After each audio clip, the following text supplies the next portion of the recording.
removing filthy traits from your heart is incredibly important. You see, the Prophet Muhammad ﷺ, he said, لا تدخل الملائكة بيتا فيه كلب. The angels do not enter a home in which there is a dog. Now you might be a bit confused. Why have I mentioned this hadith? That's because your heart can be considered a home. And if there's dogs inside of your heart, the angels don't go near it.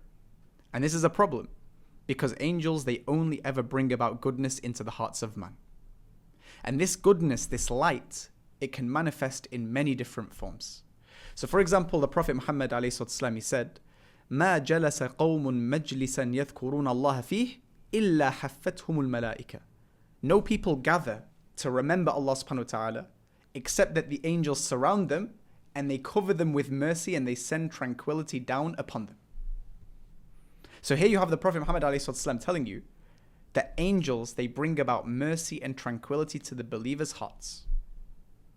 Another example is before the Battle of Badr. The Muslims were terrified. They went out on an expedition not expecting to have a battle at all, and there were only 300 people. They didn't have any weapons or barely any weapons. They were definitely just not prepared for battle. But the Quraysh, on the other hand, they were fully prepared. They prepared an army of 1,000 people, more than 3 times the Muslims. And they had weapons, they had shields, they had animals to carry them. And so the Muslims were terrified because they found out in the last moment that they were going to have a battle with an army like that. Imagine how you would feel. So what did Allah subhanahu wa ta'ala tell us in this circumstance? He says in the Qur'an, إِذْ يُوحِي رَبُّكَ إِلَى الْمَلَائِكَةِ أَنِّي مَعَكُمْ فَثَبِّتُوا الَّذِينَ آمَنُوا. Remember, O Prophet, when your Lord, he revealed to the angels, I am with you, so make the believers stand firm. He revealed to the angels that I am with you, so go to the believers and make them stand firm.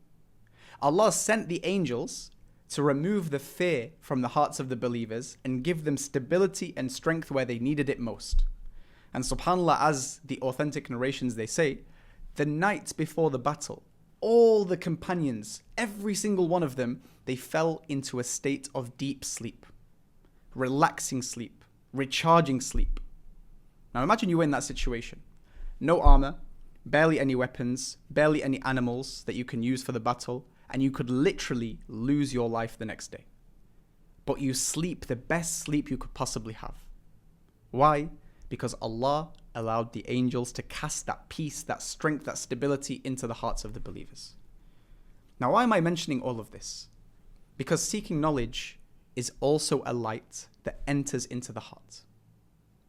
And if the heart is filled with dogs, then this light will never enter the heart and it will never settle in the heart. If you seek knowledge with a heart filled with dogs, all of that information that you gain, it will be void of barakah, this light that we're speaking about.